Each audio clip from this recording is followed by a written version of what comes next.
Here, another convention joined Pulpfest, Farmercon. With a name like that, it happens to be a convention for people who enjoy the works of Philip Jose Farmer.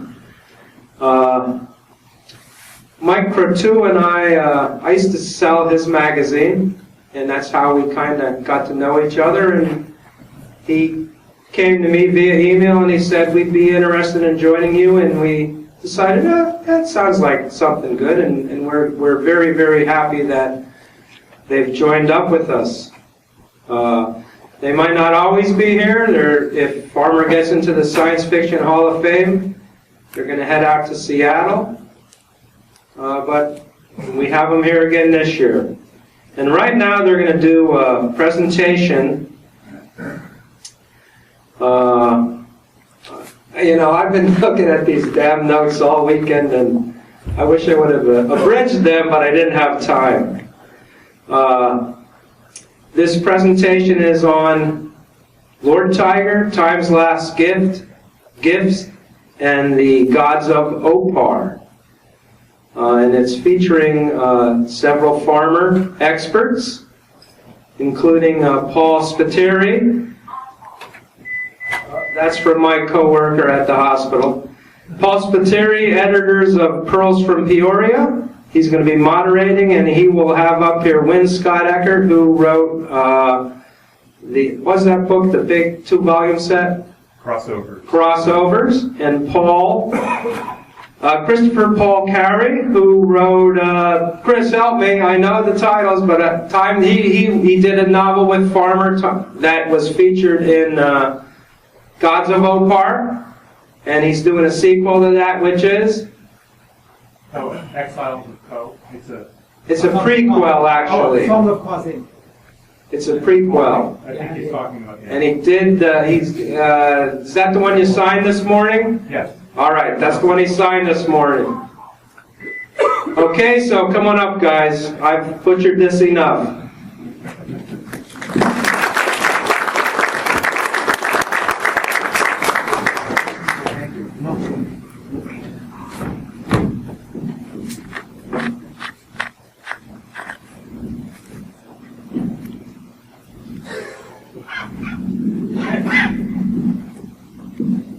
Remind me if I don't talk into the mic and you can't hear me.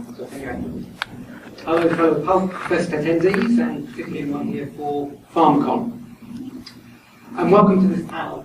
As you can see from the presentation, it's titled Lord Tiger, Time's Last Gift, and Gods of Opar.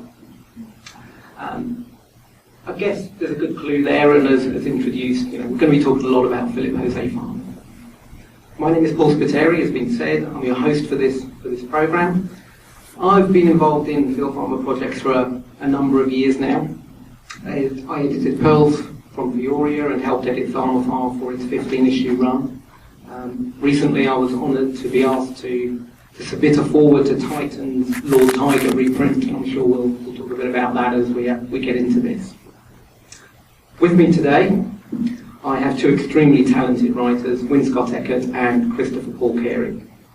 Wynne co-authored with Phil Farmer The Evil in Pemberley House, edited Myths for the Modern Age, and 3 Green Hornet books, as well as writing numerous short stories about pulp or pulp-related characters, such as the Avenger, Green Hornet, Zorro, and the Phantom.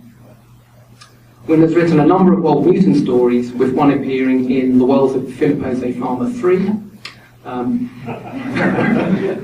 there it is, and in the dealer room. Wynne is currently closely working with Titan Books on their series of Philip Jose Farmer reprints, and has contributed a number of bonus material pieces for that run. Chris Carey is an editor at Paizo Publishing and has a flourishing writing career, as well as numerous short stories. Chris has just completed and seen published the last instalment in the Caucasian trilogy, started by Phil with Haddon of Ancient Opar and Flight to Opar. Chris also has an early Caucasian tale debuting here at Pulpfest, Exiles of Co. There you go. I want to get straight into this and ask Wynne and Chris some questions, but I will open up the panel to questions probably after about 40 minutes, so wave or something if I start babbling on. Okay, Chris. Could you start by giving us an overview of the three Kokarsa stories and perhaps tell us where Exiles fits in? Sure. Gods of Opar here, this big book, is a collection of 3 novels by Philip Z. Farmer, which were originally inspired by Edgar Rice Burroughs. Opar is a lost city that Tarzan ran across in his adventures. But what Phil Farmer did was he created the prehistory of Opar, back when it was just but one of a city among many cities of a larger civilization in Africa, about 12,000 years ago, at the end of the last ice age. And Africa was much different then. There were 2 great inland seas around which the shores of which the civilization grew up, the Kokarsan civilization.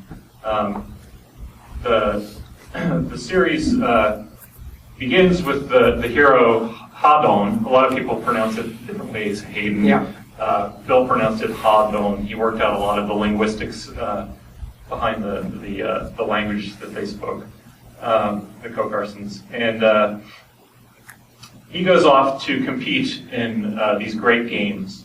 It's kind of like the Kokarsan Olympics, except for if you lose, you die. And the winner becomes the king, marries the queen of the empire, and actually becomes the king of Kokarsa. So he goes off to compete in these great games. And but there's a king. The previous king really wants to hold on to power. So he essentially, based on a prediction of the oracle, sends Hadon away, tries to get rid of him, and sends him out into the wildlands beyond the borders of the empire to retrieve a group of characters who are under the protection of another character named Sahindar, the gray-eyed archer god, who actually comes from another Philip Z. Farmer novel, Time's Last Gift. There's a time traveler who travels back to about 2,000 years before this series, and he's an immortal. He's a certain well-known jungle lord, but he goes under the name of John Gerbardson in Time's Last Gift, and in the Opar series he goes under the name of Sahindar. So Hadon goes off to find him, and to find the people who he was, who were under his Sahindar's guardianship, and they return to find. Hadon goes out and he runs across his cousin, his giant, kind of Herculean, Conan-like cousin, Kwasin, and he's kind of an anti-hero. They come back to, after they find the people they're looking for, come back and find that the king has taken over, overthrown the rule of the priestesses who previously had dominated the society and ruled the society, and the priests of Rezu, the sun god, have taken over. And so they find themselves in the midst of a civil war, and that's where the third book, the Song of Kwasin, picks up. We finally find out what happened to this character, who we last saw at the end of Hadon of Ancient Opar, the first novel, defending the other cast of characters, Hadon and his companions, so they can escape. He's swinging his mighty axe, and that's the last we know of him. So people have been wondering for 35, 40 years what has happened to this character, and that's where the third novel that I completed picks up. It's written based on Phil's partial manuscript and detailed outline, and with some input from Phil too. So Exiles fits in. It's basically set 800 years before the main series, Exiles of Ko, and it surrounds the protagonist is a priestess heroine named Lupoth, who is referred to throughout this book kind of the legendary character who went and explored the southern sea of ancient Africa and actually founded Opar.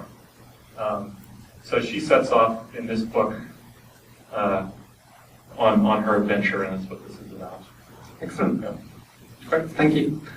Wynne, in the same vein, could you give us an overview of the Wold Newton series and where your stories recently, especially the recent ones, fit in there? Sure. So, thanks. So I'm writing a series of stories, interconnected stories called the Wold Newton Origins series. And for those of you who are not familiar with Philip Jose Farmer's Wold Newton mythology, it's based on a real life event which happened in Wold Newton, Yorkshire in 1795, where a meteor came down and struck. It's a very famous historical event in that part of England, and was actually the basis for meteors and meteorites being regarded on a scientific basis as actually coming from outer space. It's one of the first meteors that actually started people thinking that they truly came from outer space. So Philip Jose Farmer, as you all know, had a great love of the pulps, and decided to use the meteor fall as a cosmic event that basically connected together his favorite pulp heroes. So he postulated and he researched and discovered that when the meteor fell in 1795, there were about 18 people passing by in a couple of coaches, and they were exposed to the ionization and the irradiation of the meteor. They intermarried. Their descendants became many of the great pulp heroes that we know and love, such as Tarzan Lord Greystoke, Doc Savage, detectives such as Sherlock Holmes, all the way into the 20th century with James Bond, Travis McGee, Sam Spade, Philip Marlowe. So this is called the Wold Newton family, and he outlined his theories and actually created an incredibly elaborate genealogy in two biographies that he wrote of his favorite pulp heroes. The first was called Tarzan Alive.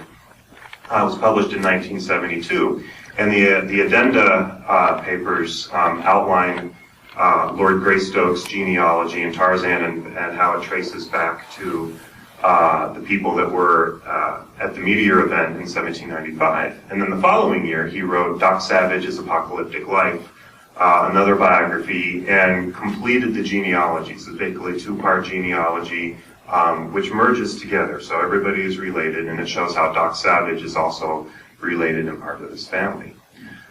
So what Phil actually never explained is what were all these very important people doing in this very tiny, out-of-the-way village called Wold Newton up in East Yorkshire in England on December 13th, 1795. Why were they there? Because these were people that were fairly important in the course of European and continental events in that time period. We had Sir Percy Blakeney, better known as the Scarlet Pimpernel.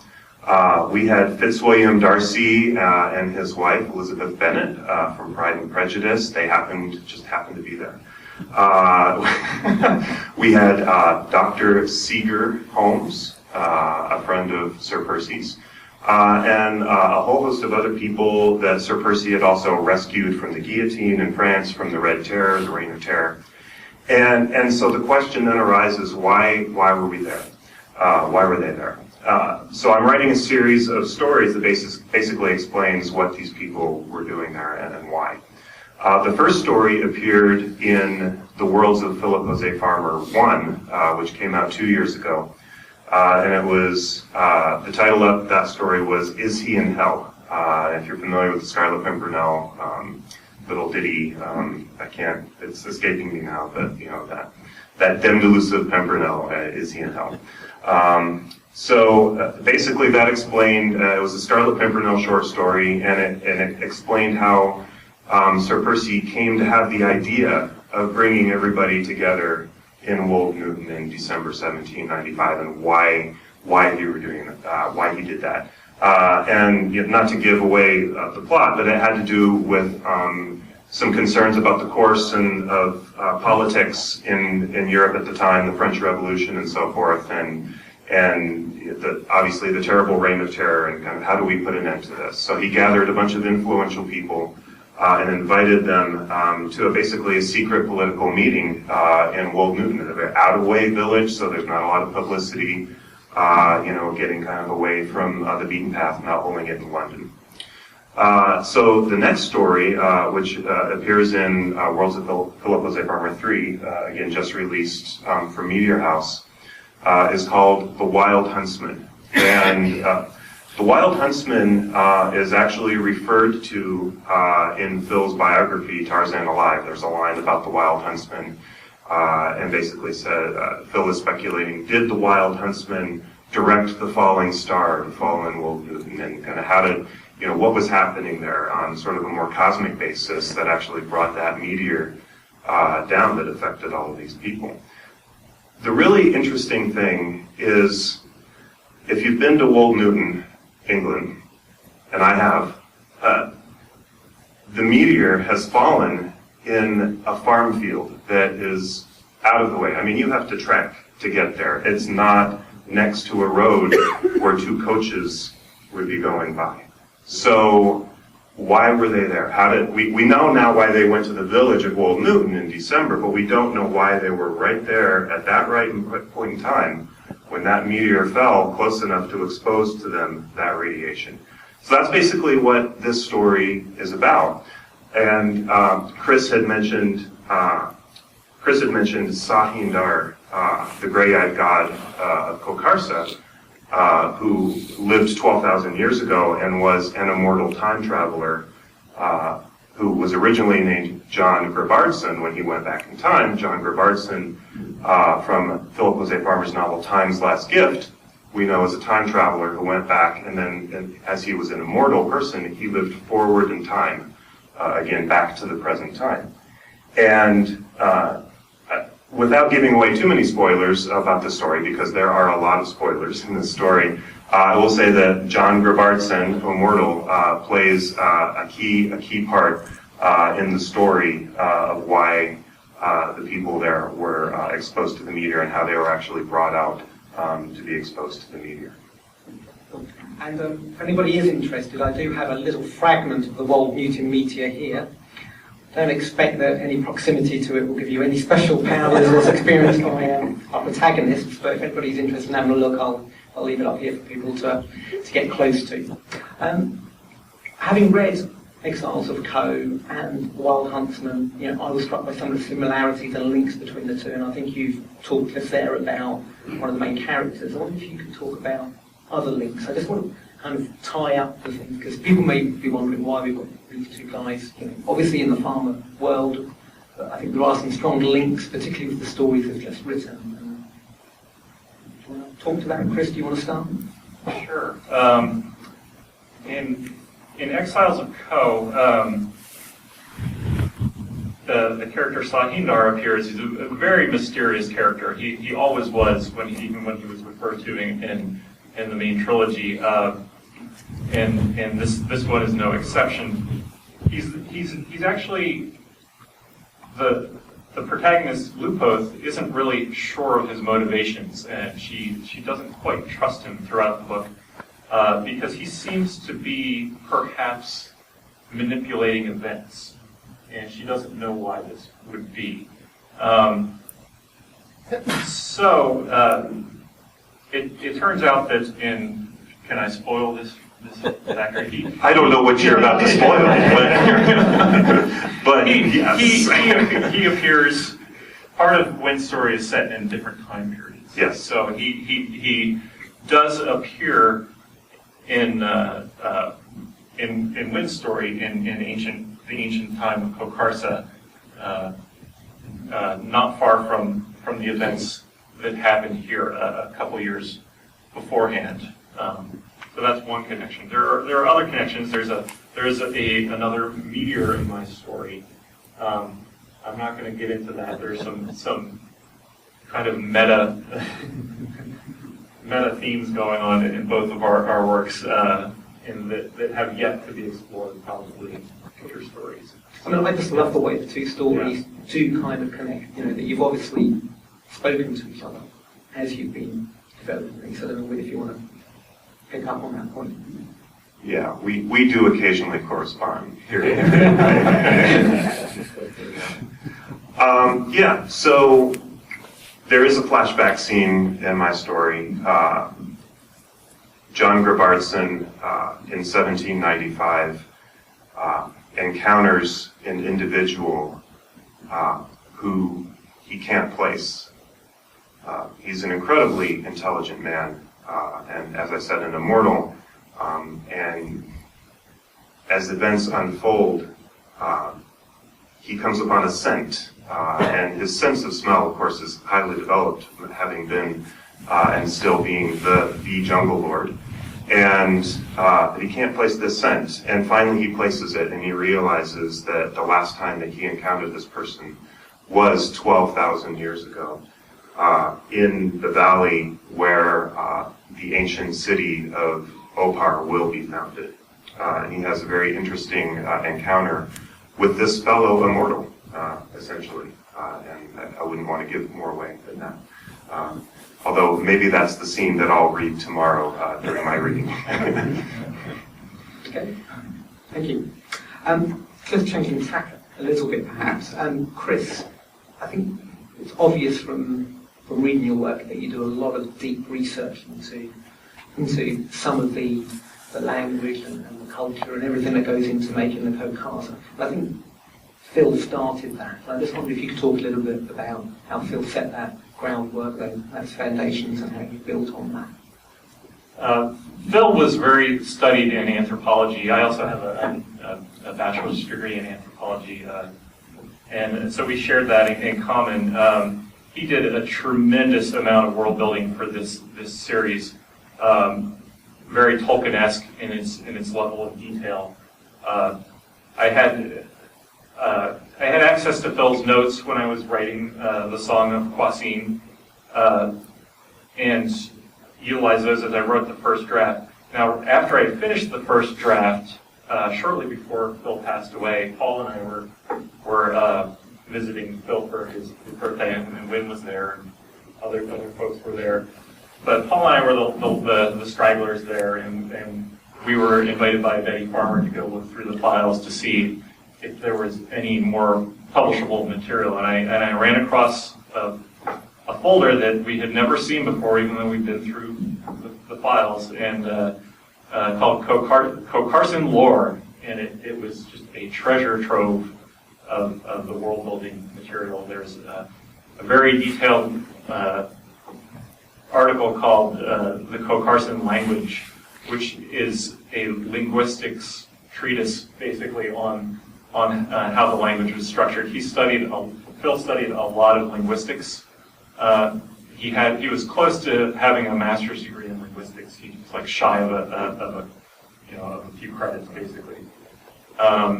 So that was wonderful. I had to go through and revise several of the names that I had to add to the manuscript that weren't provided by the outline or that Phil had written in there to check the syllabary, which at the time I did not have the full syllabary when I wrote the first draft. So I was able to revise that and construct words and names for places and people that corresponded to the linguistic rules of the Co-Carson language as established by Phil.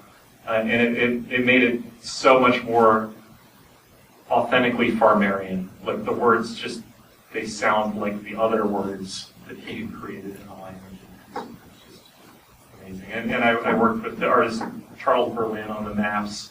There were some corrections that needed to be made that Phil was kind of upset with in some of the other editions of the book. We made sure to get those fixed. All sorts of stuff. There's an essay on the plants of Kokarsa. All sorts of stuff. Yeah. Perfect. Chris and Wynn, it's now some 3 years since Phil passed away. I just wonder if you could share with us some recollections of collaborating with Phil. Because I know, the latest book is only just out now, but this was completed, a number of years ago when Phil was still with us and had some input. I wonder if you could just talk about your experiences of working with Phil on your respective co-authored books. Do you want to start?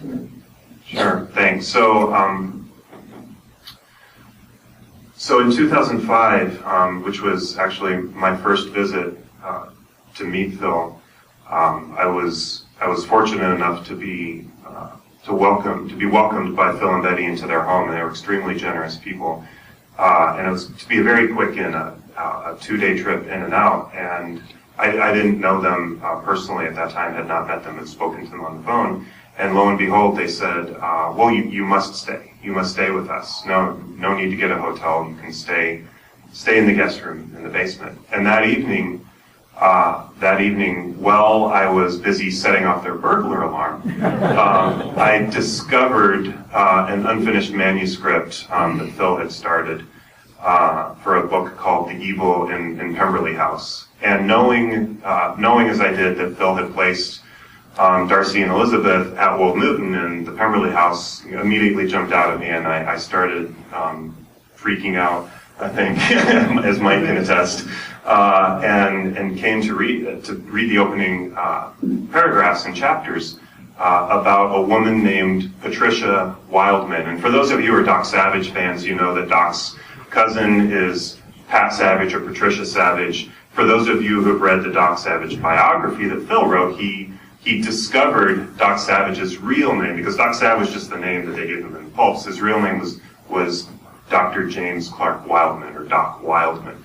So this was Patricia Wildman, and she was 22 years old, and it's the early 1970s, and I'm saying to myself, this is an undiscovered manuscript that Philip Jose Farmer started writing, a novel about Doc Savage's daughter. I couldn't have been more excited. I was over the moon, absolutely. And so they graciously allowed me to copy it, to bring it home, to look it over. And the next year, I came to visit Phil, and this became a series of yearly visits, which turned into the Farmercons. So this was 2006. And I had, in the meantime, built a family tree and based on the manuscript, and kind of worked out, because there was a lot more to this family tree than just Patricia Wildman, the daughter of Doc Savage. There was this lineage that went all the way back to the Darcys, all the way back to the 1500s, much even prior to Pride and Prejudice, and the Greystokes all the way back to the 1500s. And I worked it all out, and I synced it up with the existing family trees that had already been published in Tarzan Alive and Doc Savage's Apocalyptic Life, and I made it all work. Because there were some discontinuities. I think he had written the Pemberley House manuscript a little bit before he had published Tarzan Alive and Doc Savage, and so there were some things that had to be synced up. And so I printed out this graphic family tree for Phil, and brought it to him and showed it to him, and I've never seen his face light up like that. It was just amazing. He sat looking at it, poring over the whole time we were there. And we discussed the novel, and it was at that point he really said, and gave me the blessing to go ahead and write the novel, and to finish the novel, I should say, from his outline. He did have an outline for the rest of the book. Why he didn't finish it, we didn't really discuss. He had so many ideas, and his brain moved so fast that I think that sometimes he would start something and then something else would just catch his attention, and he was off like a shot. But the process of collaborating with him was fantastic. I would write several chapters at a time. I would send them to Phil and to Betty, his wife. They would both read them and approve them, and then send more chapters until finally the book was done. And they approved of it, and it went to the agent, and it went to publication. So just a phenomenal experience. I can't. It's probably the highlight of what I've done. And I remember sharing in that joy when that was happening, and speaking to Phil and Betty on the phone as you were sending the things, the instalments through, and then reading it, give me some feedback on it. So it was fantastic. Chris, can you talk about your experience? Sure. I'll just give a brief recap. I met Phil first in 1998. I drove halfway across the country to meet him. I had written at that time several articles on Phil's work. We had corresponded about some of these he seemed to really like what I was doing. I was trying to he writes a lot of essays where he deconstructs other authors' writings and looks for a secret history behind them, like the other log of Phileas Fogg, where he's got the secret history of Phileas Fogg. I tried to turn it where he's burrowing into Verne's writing and looking for the real story behind it, you know. So I tried to do the same to his work and to look at his work and say, this stuff is real.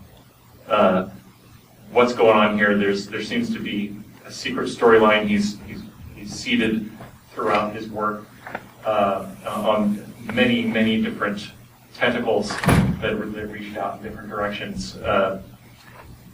So I had done a lot of writing along this line, and I think it really tickled Phil to see someone else turn the tables on him and do that. So I knew Phil since 1998. I would come to visit,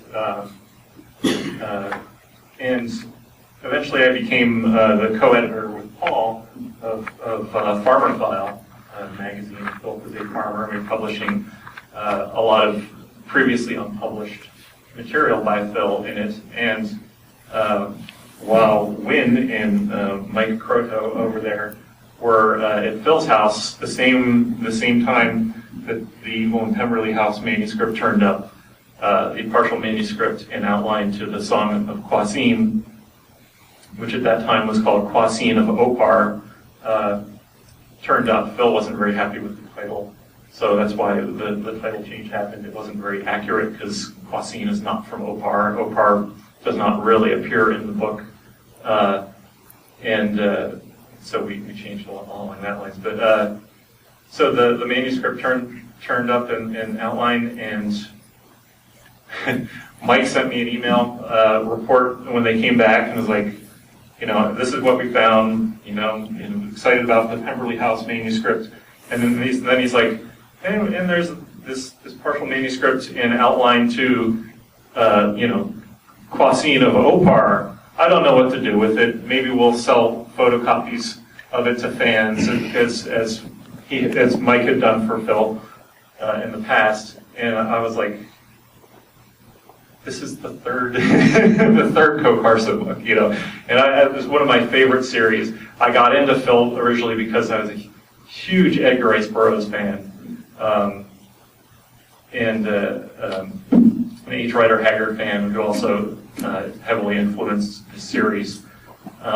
So I ended up writing a pitch to Phil, and miraculously, surprisingly, he agreed to it. He seemed excited about it. I think he had a lot of series over the years where toward the end there he was trying to finish off his series, so because he had so many loose threads, and he was like systematically trying to go through, okay, I need to finish Riverworld, I need to finish The World of Tears, Yeah.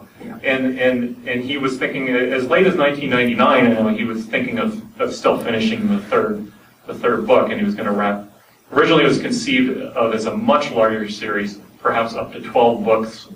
But at the end, he decided he was going to wrap it up in the third book. And I think it might have nagged at him a little bit that he couldn't complete it. So I think he was very happy to see the chance unexpectedly come forward and present itself. We exchanged some correspondence on it.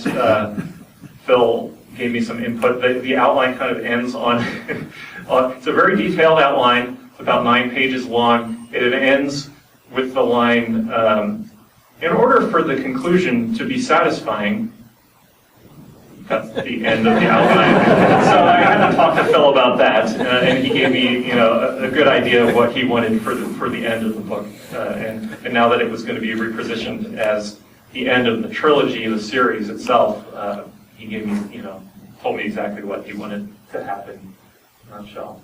Excellent. Thank you. Wynn, I know you've been very closely involved in the Phil Farmer reprints by Titan. Do you want to talk a little bit more about that? Sure. Thanks. So for those of you who are not aware, Titan Books, UK publisher with really good distribution here in the US, is putting out a series of reprints of some of Phil Farmer's best titles. And they're really under two umbrella series.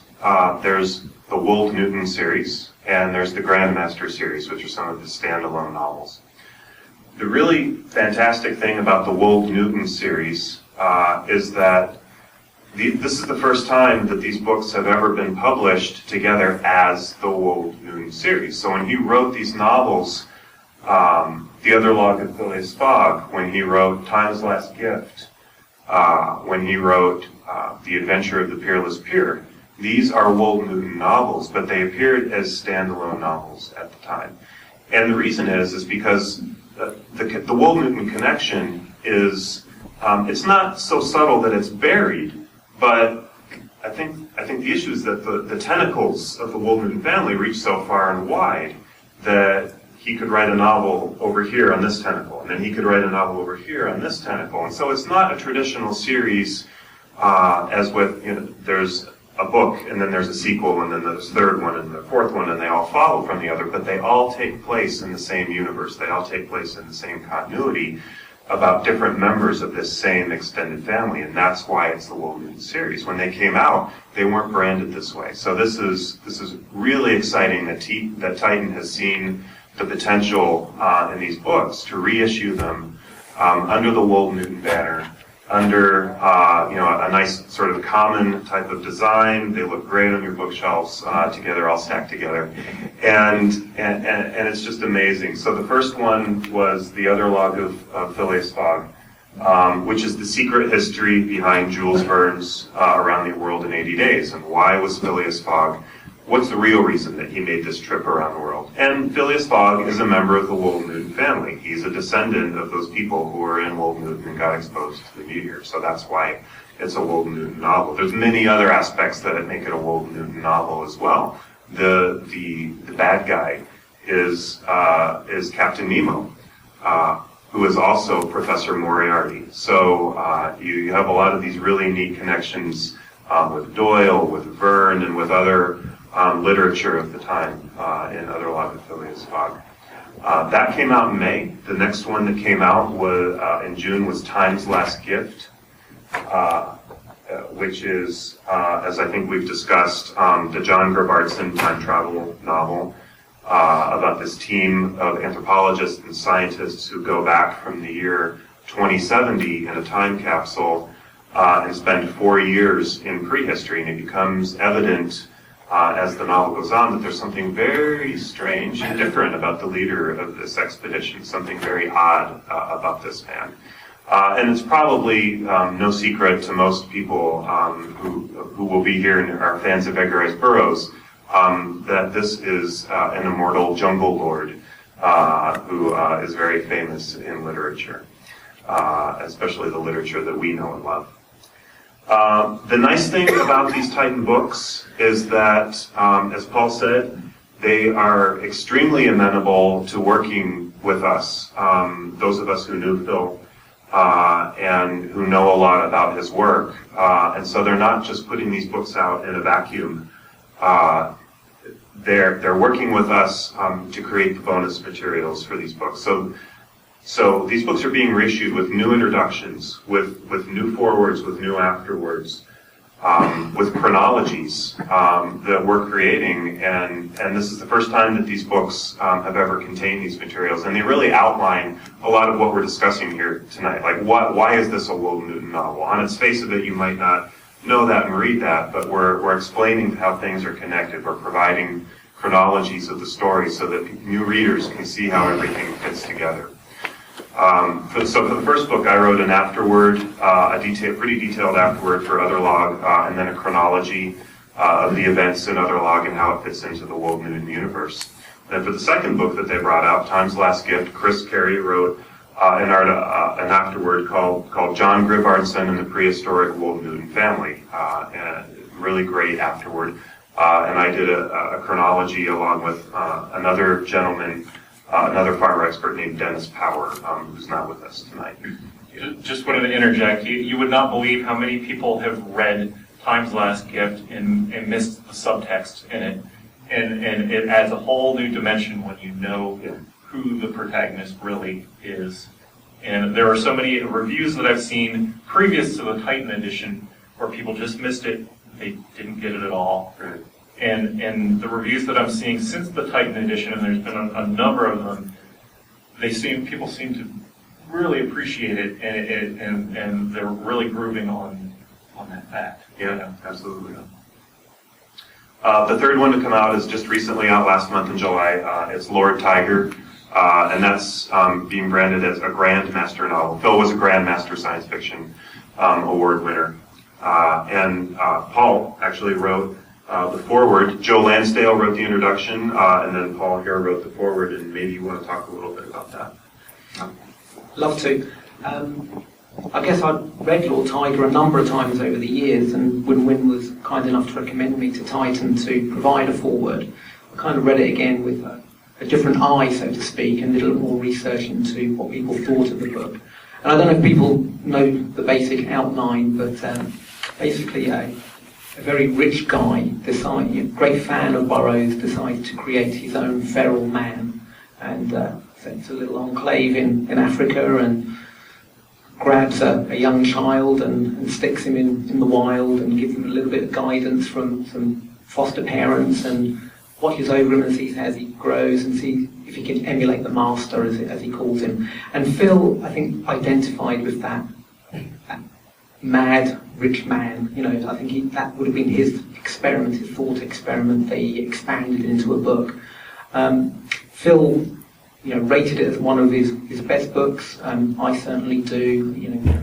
Just delving into it and just seeing how he explored how something like this could work. And I think that's one of the strengths of Phil, that he could take something fantastical and give it a sheen of reality and explain how it could have happened. And if you read Lord Tiger, you can see or you can understand how somebody could create such a feral man in the same way that Burroughs did. Great read, and very pleased with for it to be out there again, and very glad that people are reading it. And if you haven't, I would encourage you to read all of the Titan reprints. They're a great series. Did you want to say anything more about? I know you kind of took a little bit of a maybe the forthcoming, maybe the forthcoming books. Yeah. So in October, we have the next book from Titan will come out. It's A Feast Unknown, and some of you may be familiar with that book. It's Phil's Lord Grunneth versus Doc Caliban pastiche. These are analogs for Greystoke and Savage, and it's admittedly a novel that generated some controversy in its time.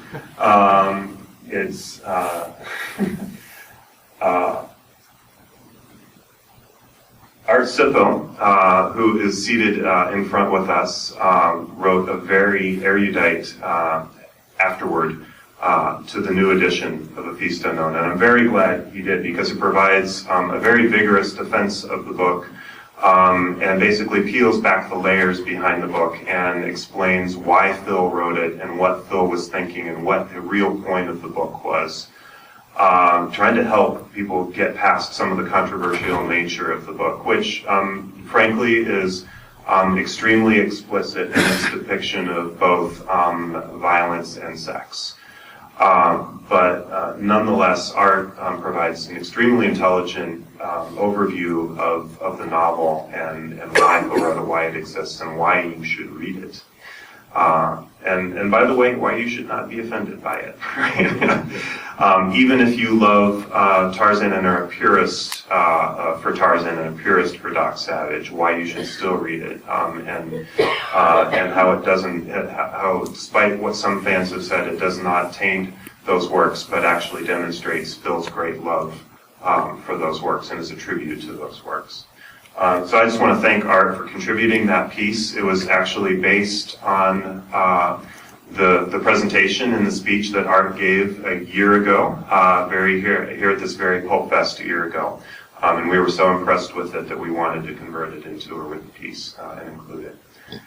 So that's Lord Grunneth and Doc Savage versus the Immortal Secret Organization of the Nine, coming in October. In November, then we have the follow-up, Lord of the Trees, which is the Lord Grunneth sequel to A Feast Unknown, and really focuses on the Jungle Lord's continuing battle against the Nine. This was originally published in 1970 as an ace double novel flip book with covers by Gray Morrow. Really fabulous book. The other half of the book was the Mad Goblin and was the Doc Caliban side of the story. And this was a story where both Grunneth and Caliban are fighting the Nine in different places, but at the same time, at the same timeline. And then everything converges together, and they both meet up together in this climactic battle at the end of each book. And the Mad Goblin is coming from Titan Books in June 2013. So they are publishing the whole series, and I couldn't be more thrilled about that. I've contributed the introduction to Lord of the Trees, and in it I explain the similarities and the differences between these characters and their universe and the traditional Greystoke and Savage characters and their universe, which is the Wold Newton universe. So why are they similar from Phil's perspective? How are they different from Phil's perspective? And kind of explaining how we think Phil saw that. Do you want to go any further along that line? I don't want to kind of trying to tease things out, but if you want to just move on, we can move on. Well, I'll try to be brief. I'd like to give Chris another opportunity. There is a fragment of a fourth book in the series by Philip Jose Farmer. I've had a lot of people ask me about it today already, just at the Meter House table. The book, or the novel, the projected novel, was to have been called The Monster on Hold. Phil spoke about this at the 1983 World Fantasy Convention. He basically gave a speech, and he basically read much of the outline, a very high-level outline, and then read a projected chapter from The Monster on Hold in 1983. A couple years ago, we were delving into the magic filing cabinet in Phil's basement and discovered another chapter from this Doc Caliban novel under a different title. So we now have two extant pieces of fiction by Phil. And suffice to say that we're looking into our options. We're very much hoping that the Titan books do well and that Titan chooses to pick up another batch of Phil Farmer books for reissue, and perhaps we'll also authorize some continuation novels from us, in which case we would see the completion of The Monster on Hold. So, fingers crossed, everyone. I'm conscious of time, and even though I've got a couple more questions, I wanted to give anybody a chance to ask a question if they wanted to. So, is there anybody who would like to ask a question of Chris or Win? This just applies to the magic file cabinet.